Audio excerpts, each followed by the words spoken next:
नमस्कार. अर्जुन भगवंताला सांगत आहे की त्याची स्थिती कशी गलित गात्र झालेली आहे. श्लोक ऐकूया. दृष्ट्वेवं सजनं कृष्ण युत्सुं समुपस्थितं.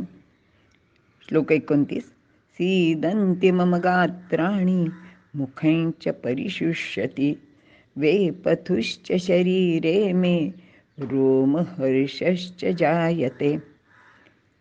श्लोक 30. गाण्डीवं स्रंसते हस्तात् त्वक्चैव परिदह्यते न च शक्नोम्यवस्थातुं भ्रमतीव च मे मनः. अर्थ पाहूया. अर्जुन श्रीकृष्णाला म्हणाला, हे कृष्णा, युद्धाच्या इच्छेने रणभूमीवर इथे आलेल्या बंधूंना पाहून माझी गात्रे अगदी शिथिल झाली आहेत.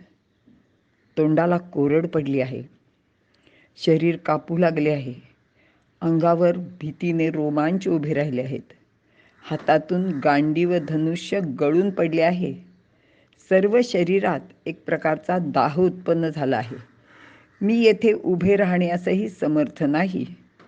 जणू काय माझे मन भ्रमल्यासारखे होत आहे. विवरण पाहूया. युद्धासाठी उभ्या असलेल्या स्वजनांना पाहून अर्जुनाला करुणा उत्पन्न झाली आहे. युद्धामुळे स्वजनांच्या वधाशिवाय दुसरे काहीच होणार नाही आणि अशा युद्धामुळे अर्जुनाच्या मनाला खेद झाला आहे. अर्जुनासारख्या शूरवीराला कौरवांची भीती वाटण्याचा संभव नव्हता, कारण यापूर्वी त्याने कौरवांना एकट्याने हरविले होते. त्यामध्ये भीष्माचार्य, द्रोणाचार्य व कर्ण यांचाही समावेश होता. विराटाच्या राज्यात त्यांनी विराटासाठी बृहन्नडा असताना युद्ध केलेले होते. त्याशिवाय निवात कवच, चित्ररथ गंधर्व, प्रत्यक्ष भगवान शंकर यांच्याशी सुद्धा युद्ध केले होते. मग आताच युद्धाची भीती का वाटू लागली आहे? परंतु अर्जुनासारख्या सरळ मनाच्या शूरवीर योद्ध्याला आपल्या स्वजनांचा घात करण्याच्या कल्पनेची भीती वाटत आहे. कल्पनेने तो ते भयानक चित्र पाहू लागला व म्हणू लागला, अरे रे, भयंकर वध, क्रूर हत्या, ती सुद्धा माझ्या बंधूंची, आचार्यांची, सज्जन सुजन अशा माझ्या पितामहांची, मित्रांची, मुलांची. कशासाठी? तर केवळ आपल्याला राज्य मिळावे या थोड्याशा स्वार्थासाठी. आणि ते सुद्धा कसे? तर ते रक्तलांछित राज्य आहे आणि ते मिळाल्यानंतर तरी आपल्याला सुख लाभेल का? या सर्वांच्या वधाचे पाप मनाला सतत टोचणी देत राहील आणि म्हणूनच हे पापकर्म करायला अर्जुन तयार नव्हता. तसे त्याने श्रीकृष्णाला सांगून पण टाकले. तो म्हणाला, या सर्वांना पाहून माझी गात्रे शिथिल झाली आहेत. तोंडाला कोरड पडली आहे आणि हातातून गांडीवसुद्धा गळून पडला आहे. अशा स्थितीत मी येथे अजिबात लढणार नाही. अशा रीतीने अर्जुनाचे मनात दया उत्पन्न झाली. करुणेने त्याचे मन भरून आले व स्वजनांविषयीचे प्रेमाने त्याची विचारशक्तीच कुंठित झाली आणि तो मोहाने हतबल झाला. अर्जुनाला एका क्षणात असे सर्व का बरे झाले? तर ते तसं नाही. धृतराष्ट्राने संजयाला शांतिदूत म्हणून पांडवांकडे पाठवले होते. त्यांनी जो उपदेश संजयाकरवी केला होता त्याचे स्मरण नेमके या युद्धभूमीवर अर्जुनाला झाले आणि त्या विचाराने तो भारून गेला. एका क्षणात तो हे धर्मयुद्ध आहे हेच विसरून गेला व होणाऱ्या हत्येमुळे पाप लागेल, कुळाचा नाश होईल, हा एकच विचार तो करू लागला. याच विचाराने त्याला युद्धापासून परावृत्त व्हायला भाग पाडले. मनाला आलेल्या खिन्नतेमुळे शरीरातील उत्साह व बल कमी झाले.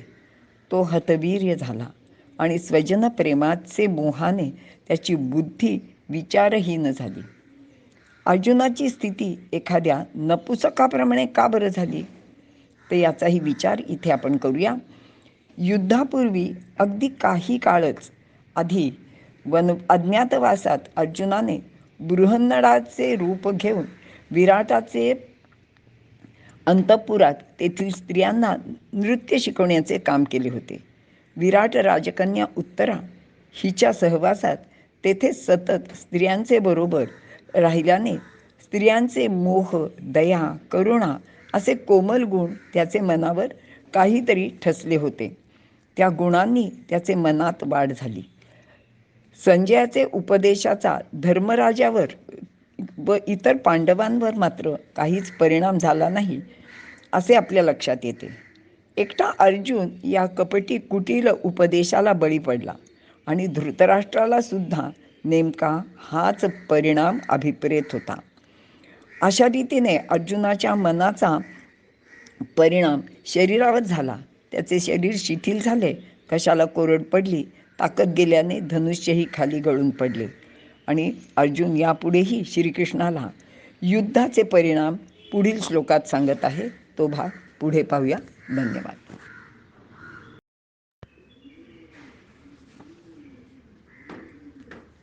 श्लोक 31.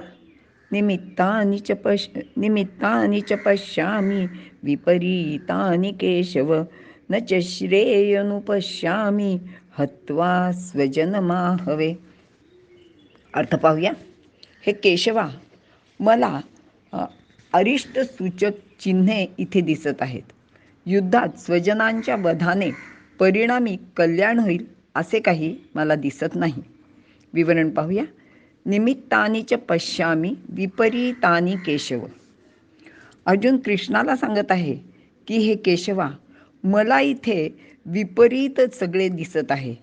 कोणत्याही कार्याची सुरुवात करताना मनाला उत्साह वाढेल अशी परिस्थिती असेल तर ते कार्य नीटपणे पार पडते. मला तर युद्धापूर्वी सगळीकडे अपशकुन होत आहेत असं दिसत आहे. इथे लक्षात घ्यायला हवे, जेव्हा आपले मन कणखर असते तेव्हा शकून अपशकून यावर माणूस विश्वास ठेवत नाही. अगदी अलीकडचे उदाहरण घ्यायचे झाले तर सिंहगड घ्यायचे वेळी यशवंती घोरपड माघारी फिरली, पण तानाजीने तो अपशकून न समजता गड मात्र घेतलाच. पण अर्जुनाचे मनच स्वबांधवांचे प्रेमाने मोहाने भरून गेले होते. तेथे स्नेह निर्माण झाला होता व ते कमकुवत झाले. अशावेळी तो या विपरीत गोष्टीचाच विचार करू लागला. काही वेळापूर्वी तो रणभूमीवर आला तेव्हा त्याचे मन युद्धासाठी उत्साहाने भरलेले होते. शत्रू सैन्याला पाहताच मोठ्या निर्धाराने त्यांनी गांडी उचलले होते. धनुरुद्यम पांडव असे 20व्या श्लोकात वर्णन आहे. पण आता मात्र तो बलहीन झाला होता. आपल्या मनातील विपरीत भावनांमुळेच त्याची अशी स्थिती झाली होती. न च श्रेयोनुपश्यामि हत्वा स्वजनमाहवे. स्वजनांची हत्या करून काही चांगले होणार नाही असे तो म्हणू लागला. तो दुर्योधन, दुःशासन यासारख्या दुष्ट लोकांना स्वजन म्हणत आहे. शिवाय ते स्वतःहून शत्रू म्हणून युद्धासाठी सज्ज झालेले आहेत. या युद्धावर पांडवांची प्रतिष्ठा अवलंबून आहे. आत्तापर्यंत सहन केलेला अपमान, अन्याय यांचा बदला घेण्याची संधी समोर आहे. पण याचा विसर अर्जुनाला पडला. अर्जुन मोहे कवळीला क्षणा माझी आणि विसरला अभिमानू संग्रामीचा, असं वर्णन ज्ञानदेव करतात. तो म्हणू लागला, यांना सर्वांना मारून कुलाचा नाश करून मला जे पाप लागेल त्यामुळे आम्हाला नरकाचीच प्राप्ती निश्चित होईल. अर्जुनाला यापूर्वी युद्धाची भीती वाटली नव्हती. त्याने अनेक लढाया एकट्याने करून त्यात विजय प्राप्त केला होता. यावेळी युद्धाची भीती वाटत आहे याचे कारण त्याची याविषयक कल्पना. कारण ज्याच्याशी युद्ध करायचे ते सर्व जवळचे आप्त आहेत. काका, मामा, आजोबा, बंधू, मित्र आणि आचार्य यांचा यात समावेश आहे. यांचा वध करून राज्य मिळवायचे, केवळ स्वतःचा स्वार्थ पाहायचा हे त्याच्या मनाला पटत नव्हते. आणि असाच उपदेश किंवा युद्धाचे विदारक चित्र धृतराष्ट्राने संजयाकरवी त्याचे समोर केले होते. मृदू मनाचे अर्जुनावर त्याचा चांगलाच परिणाम झाला होता. धर्मराज खरे तर याच विचारामुळे प्रथमपासूनच युद्ध टाळत होता. आता मात्र पूर्ण विचारांती त्याने हे युद्ध करायचे असे ठरविल्याने तो डगमगला नाही. त्याने आपले मन घट्ट केले होते. भीम तर पहिल्यापासूनच युद्ध करावे व राज्य मिळवावे असे म्हणत होता. तो द्यूतात हारल्यावर द्रौपदीला भरसभेत दुःशासन घेऊन आला. त्याच वेळी दुर्योधन, दुःशासन, शकुनी, कर्ण आणि त्यांचे मागे राहून कपटकारस्थानाला प्रोत्साहन देणारा धृतराष्ट्र यांना ठार मारून टाकण्यास तयार होता. त्याने तसे सभेत बोलूनही दाखविले होते. पण नीतीने व धर्माने वागणाऱ्या धर्मराजाने व अर्जुनाने त्याला थोपवून धरले होते. आपल्यात अन्याय झाला त्याच वेळी त्याचा बदला घ्यावा, कारण त्यावेळी त्या गोष्टीची चीड खूप तीव्र असते. कालांतराने या गोष्टीची तीव्रता कमी होते. इतर लोकही हळूहळू ते विसरून जातात. मग त्यांची सहानुभूतीही आपल्याला मिळत नाही. त्यावेळी जर या चांडाळ चौकडीला धडा शिकवला असता तर आता होणारा भयंकर संहार वाचला असता. असे सरळ सोपे भीमाचे तत्त्वज्ञान होते. पण तेव्हा ते घडले नाही. कृष्ण शिष्टाईला निघाला तेव्हा इतरांप्रमाणेच भीमाने सुद्धा युद्ध टाळता आले तर पाहावे असे त्याने धर्मराजाप्रमाणे सांगितले होते. त्याला सुद्धा एवढी मोठी हानी व्हावी असे मनातून वाटत नव्हते. पण जेव्हा युद्ध अटळ आहे असे त्याला कळले तेव्हा त्याने आपल्या सर्व प्रतिज्ञांना उजळा दिला. द्रौपदीच्या अपमानाचा सूड घेतलाच पाहिजे असे पक्के ठरविले आणि तो धर्मराजाप्रमाणे दृढ निश्चयाने युद्धाला उभा ठाकला. पण ऐन मोक्याचे वेळी अर्जुनाने अवसानघातकीपणा करून युद्धाकडे पाठ फिरवण्याचे ठरविले. मात्र श्रीकृष्णाने त्याला तसे करून दिले नाही, हा भाग वेगळा. तो या युद्धाची कारणे किंवा न करण्याची कारणे आणखी पुढे भगवंताला सांगत आहेत. ते पुढच्या श्लोकातनं पाहूया. धन्यवाद.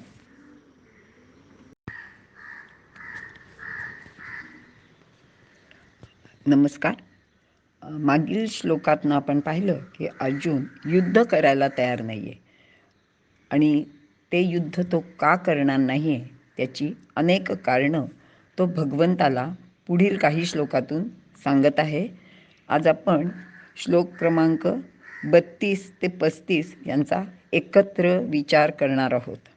श्लोक ऐकूया. श्लोक 32. न कांक्षे विजयं कृष्ण न च राज्यं सुखानि च किन्नो राज्येन गोविंद किं भोगैर्जीवितेन वा. श्लोक 33. येषामर्थे कांक्षितन्नो राज्यं भोगाः सुखानि च त इमेव स्थिता युद्धे प्राणांस्त्यक्त्वा धनानि च. श्लोक 34. आचार्याः पितरः पुत्रास् तथैव च पितामहाः मातुलाः श्वशुराः पौत्रास् शालाः सम्बन्धिनस्तथा. 35. एतान्न हन्तुमिच्छामि घ्नतोऽपि मधुसूदन अपि त्रैलोक्यराज्यस्य हेतोः किन्नु मही कृते. श्लोकांचा अर्थ पाहूया. हे कृष्णा, मला विजयाची, राज्याची किंवा सुखाची इच्छाच नाही. गोविंदा, राज्यभोग अथवा जीवित म्हणजे आयुष्य यांचा उपयोग तरी काय? कारण ज्यांचेसाठी हे राज्यभोग किंवा सुख यांची इच्छा करायची त्या ह्या कुटुंबियांसाठी, मित्रांसाठीच ना. कारण त्यांना सर्वांना सुख, आराम, स्वास्थ्य मिळावे हाच खरा हेतू या राज्य मिळवण्याचा उद्देश आहे. पण येथे तर आमचे गुरु, वडील, आजोबा, मामा, काका, सासरे, नातू, मेव्हणे, बंधू, इतर सर्व आप्तेष्ट व संबंधित हे सर्व स्वतःचे प्राण पणाला लावून राज्य सोडून येथे युद्धासाठी उभे राहिले आहेत. हे मधुसूदना, यांनी मला मारले तरी किंवा अगदी कोणी त्रैलोक्याचे राज्य मला दिले तरी सुद्धा मी यांना मारू इच्छित नाही. मग केवळ या इथल्या पृथ्वीवरील या राज्याची काय कथा? मला अजिबात त्याची इच्छाच नाही. विवरण पाहूया. अर्जुन आपल्या आप्तांच्या मोहामुळे राष्ट्रकार्य विसरला. राष्ट्राचेसाठी स्वकीयांच्या सुखाचा सुद्धा त्याग केला पाहिजे ही शिकवण सुद्धा विसरला. तो विवेकहीन नेभ्रट बनला. अर्जुनाने आत्तापर्यंत प्रत्येक युद्धात विजय मिळवलेला आहे आणि म्हणूनच त्याला विजय असे एक नाव मिळालेले आहे. माऊली म्हणतात, विजयी नामे अर्जुन विख्यातो, किंवा तुझे नामे अपयशी दिशालंघीचे. म्हणजे अरे तुझं नावच विजय आहे, किंवा तुझ्या नुसत्या नावाने सुद्धा अपयश दूर निघून जातील. असा हा विजय स्वरूप अर्जुन इथे मला जय नको, मला राज्य नको असे म्हणत आहे. जणू तो स्वतःच स्वतःला नाकारत आहे. असे मूर्खपणाचे आत्मघातकी बोलणे अर्जुनाने सुरू केले. येथे त्याने कृष्णाला गोविंद असे म्हटले आहे. गो म्हणजे इंद्रिय आणि विंद म्हणजे स्वाधीन ठेवणारा. इंद्रियांना स्वाधीन ठेवणारा आत्मज्ञानी पुरुष म्हणजे श्रीकृष्ण. स्वकीयांचा नाश करून आत्मघात करायला तो का बरे मला प्रवृत्त करत आहे, असा प्रश्नच जणू अर्जुन विचारत आहे. आणि अर्जुनाला संभ्रम पडला आहे की इतक्या सर्व नात्यातील रक्तांच्या बांधवांना, गुरुजनांना ठार मारून त्याला काय सुख मिळणार आहे. ज्या सुखासाठी एवढे सारे पाप करायचे ते तर आमच्यापासून नक्कीच दूर निघून जाईल. त्यापेक्षा मीच एकट्याने या सुखाचा त्याग केलेला बरा. म्हणजे इथे असलेले इतर सर्व सुखाने जगतील. त्यांच्या सुखासाठी वडिलांना, घरातील ज्येष्ठांना, गुरूंना, बांधवांना सुखाने आरामात जगता यावे यासाठीच तर धन, संपत्ती, राज्यवैभव मिळवायचे असते. आणि इथे तर त्यांच्या अशा सुखाचा विचार न करता अर्जुन जणू त्यांचे जीवावरच उठला आहे याची त्याला जाणीव होत आहे. आणि याच जाणीवेने तो एकदम या सर्वापासून दूर जाण्यासाठी प्रवृत्त झाला आहे. त्याला अचानक व अवेळीच अशी विरक्ती प्राप्त झाली आहे. त्यामुळे तो स्वतःचा क्षत्रिय धर्म विसरला आणि झालेला अपमान आणि अन्याय सुद्धा विसरला. आणि शेवटी त्याने आपला निर्णय श्रीकृष्णाला सांगताना म्हणाला की मी इथे तिन्ही लोकेचे राज्य जरी मिळणार असले तरी या सर्वांना मारणार नाही. मग येथील एवढ्याशा राज्याची ती काय कथा, कारण यांना मारणे म्हणजे आत्मघातच आहे. निज हृदया के करू घातू केवी. आणि कुळामध्ये पुत्र जन्माला यावा असे वडीलधाऱ्यांना नेहमीच वाटते. आणि ते काय त्यांच्याच संहार करणारा पुत्र जन्माला यावा म्हणून करतात का. तर हे मधुसूदना, मी तुला स्पष्टच सांगतो की यांनी जरी मला मारले तरी चालेल, पण मी यांचे वर शस्त्र उचलणार नाही.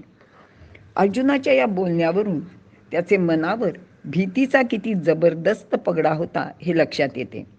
या भीतीमुळेच तर बुद्धीला मोह झाला होता. युद्ध करायचे, राज्य मिळवायचेच हे पक्के ठरलेले असताना प्रत्यक्ष युद्धभूमीवर आल्यावर तो म्हणत आहे की मला विजय नको, राज्य नको, सुखसुद्धा नको, अगदी जगणे सुद्धा नको. दुसऱ्याला मारणे म्हणजे खून करणेच, आणि हे तर पाप आहे. पण स्वभूमीवर शत्रूचा वध करण्यात पाप नाही, आणि दुसऱ्याला मारण्यात जसे पाप आहे तसेच स्वतः आत्मघात करणे ही सुद्धा आत्महत्या म्हणजे पापच आहे. युद्धात लढाई न करता किंवा शत्रूला प्रतिकार न करता स्वतःहून मरणे म्हणजे आत्महत्याच आहे. अशा आत्महत्या करणाऱ्याला पुन्हा मनुष्य योनीतील जन्म मिळत नाही असे ईशावास्य म्हणते. उपनिषदात तसे लिहिलेलं आहे. अर्जुनाची जणू विचारशक्तीच येथे नष्ट झालेली दिसते. अर्जुन पुढे म्हणतो, मला राज्य नको. माझ्या नातलगांचे सुखापुढे मला त्या राज्याची अजिबात किंमत नाही. राज्य मातीमोल असलेली आणि ते शाश्वतही नाही, हे सुद्धा खरे मानले तरी पण सत्याचे काय. कारण राज्य वारसा हक्काने पांडवांचेच होते. ते त्यांचेकडून कपटाने बळजबरीने बळकावले गेले होते. अशा वेळी हक्कासाठी, सत्यासाठी लढणे, अन्यायाविरुद्ध आवाज उठवणे हे त्याचे कर्तव्यच आहे. आणि तो ज्या अपतेष्टांची गोष्ट करत होता त्यामध्ये माता कुंती, धर्मराजादी सर्व बंधू, पत्नी द्रौपदी व सर्व मुले यांचा विचारही त्यांनी करायलाच हवा होता. ह्या गोष्टीचा तर त्याला अगदी सपशेल विसरच पडलेला दिसतो. तो केवळ भीष्माचार्य, द्रोणाचार्य आणि कौरव बांधवांचाच विचार करीत होता. या लोकांचे समक्ष पत्नी म्हणजे राणी द्रौपदीवर विटंबनेची वेळ आली आणि त्यावेळी भीष्म, द्रोण ह्यांनी बघ्याची भूमिका घेतली होती आणि कौरवांनी तर प्रत्यक्षच नीच कृत्य केले होते. जर राणीवर अशी वेळ येत असेल तर राज्यातील अन्य स्त्रियांचे काय याचा सुद्धा विचार इथे करायला हवा. या सर्वांचे रक्षणाची जबाबदारी त्याने घ्यायलाच हवी होती.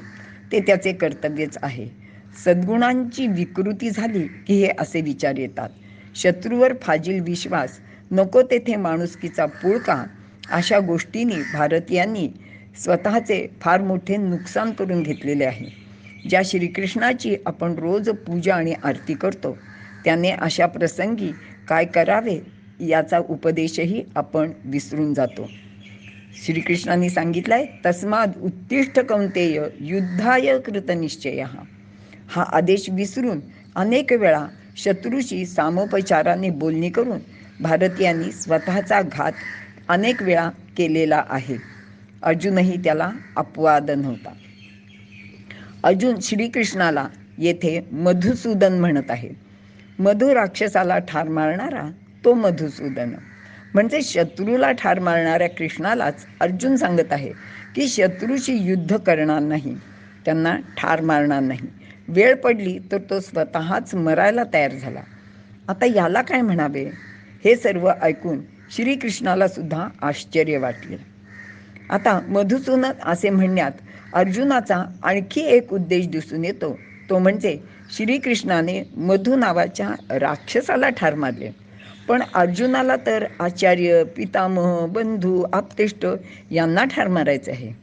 दैत्य आणि हे दोघे समानच कसे असतील?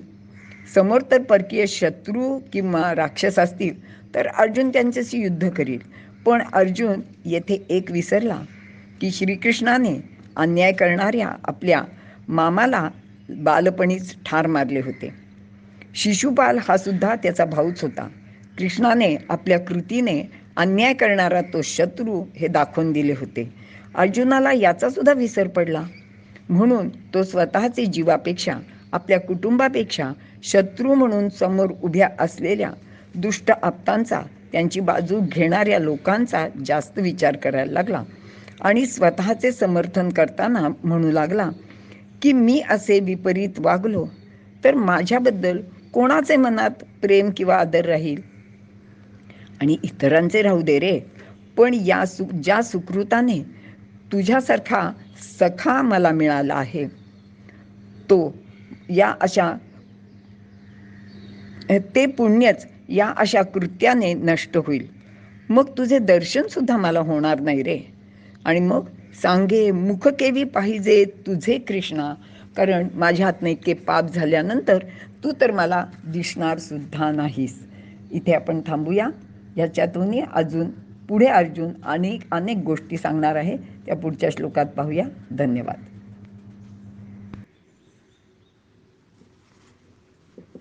नमस्कार. श्लोक 36 पाहू. अर्जुनाची कारण मीमांसा अजून संपलेली नाही आहे. पुढच्या श्लोकात पाहूया.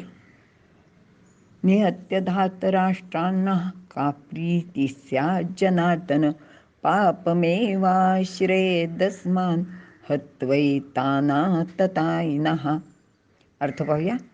हे जनार्दना, धृतराष्ट्राच्या मुलांना म्हणजे या कौरवांना मारून आमचे काय भले होणार आहे?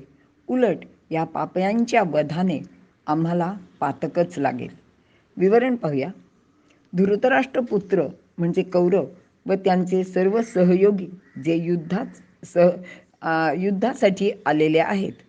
त्यांना ठार मारून विजय मिळवला तर आम्हाला काय आनंद होणार आहे?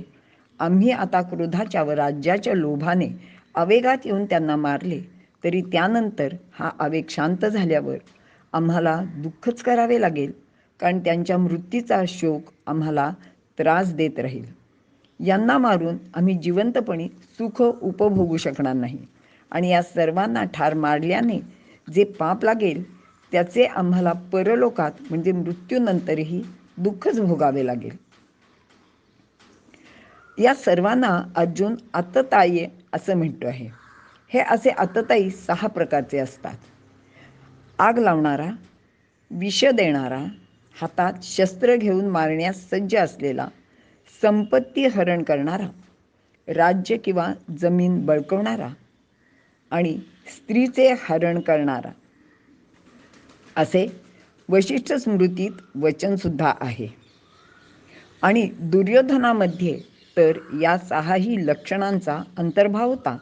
तसा पांडवांना प्रत्यक्ष अनुभवसुद्धा होता, कारण त्यांनी लाक्षागृहात पांडवांना जाळून मारण्याचा प्रयत्न केला होता. भीमाला विष पाजून डोहात फेकून दिले होते. विराटाचे राज्यावर स्वारी करून किंवा आत्ता युद्धप्रसंगी हातात शस्त्र घेऊन ते पांडवांना मारण्यास सज्ज झालेले आहेत. द्यूत खेळून कपटाने त्यांची सर्व संपत्ती व राज्य बळकावले. द्रौपदीला बळजबरीने राज्यसभेत आणून तिच्याशी सर्वांसमक्ष अशोभनीय असे वर्तन केले आहे. इतकेच नाही तर दुर्योधनाचे प्रेरणेनेच जयद्रथाने वनवासात असताना द्रौपदीचे हरण केले होते. जयद्रथ हा दुर्योधनाचा मेव्हणा म्हणजे त्याची बहीण दुःशीला हिचा पती आहे. आता अशा आततायी माणसाला मारण्याने कोणतेच पाप लागत नाही असे शास्त्रवचन आहे. आणि हे जरी खरे असले तरी माणसांची हिंसा करू नये असं पण शास्त्र सांगतं. अहिंसा परमो धर्मः असे शास्त्रवचन अर्जुनाला नेमकेच आठवते. म्हणून तो म्हणतो की ते आततायी आहेत हे खरे आहे, पण ते आपले आप्तकुटुंबीय आहेत. त्यांना मारण्यापेक्षा त्यांच्यापासून दूर होऊन त्यांच्याशी संबंध तोडणं, त्यांच्यापासून वेगळं होणं जास्त चांगलं आहे. उगाच त्यांना ठार कशाला मारायचे असा प्रश्न अर्जुन विचारतो आहे. आणि त्यांचे वधाने आम्हाला उगाचच पापसुद्धा लागेल. आणि यानंतर अर्जुन भगवंताला युद्धाचे दुष्परिणाम काय काय होतील ते सांगणार आहे. ते पुढील श्लोकातनं पाहूया. इथे थांबूया. धन्यवाद.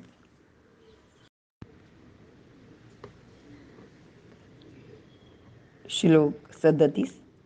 तस्मान्नार्हा वयं हन्तुं धार्तराष्ट्रान् स्वबान्धवान् स्वजनं हि कथं हत्वा सुखिनः स्याम माधव. अर्थ: म्हणून हे माधवा, आमचे बंधू जे धृतराष्ट्राचे मुलगे त्यांना मारणे आम्हाला उचित नाही, कारण स्वजनवधाने आम्ही सुखी कसे होऊ. विवरण पाहूया. अर्जुन ज्या कौरवांना बंधू मानत आहे ते कौरव पांडवांना त्यांचे भाऊ कधीच मानत नव्हते. किंबहुना कुंती आपल्या मुलांसह जेव्हा हस्तिनापुरात आली तेव्हा धृतराष्ट्रालाही ते आवडले नव्हते.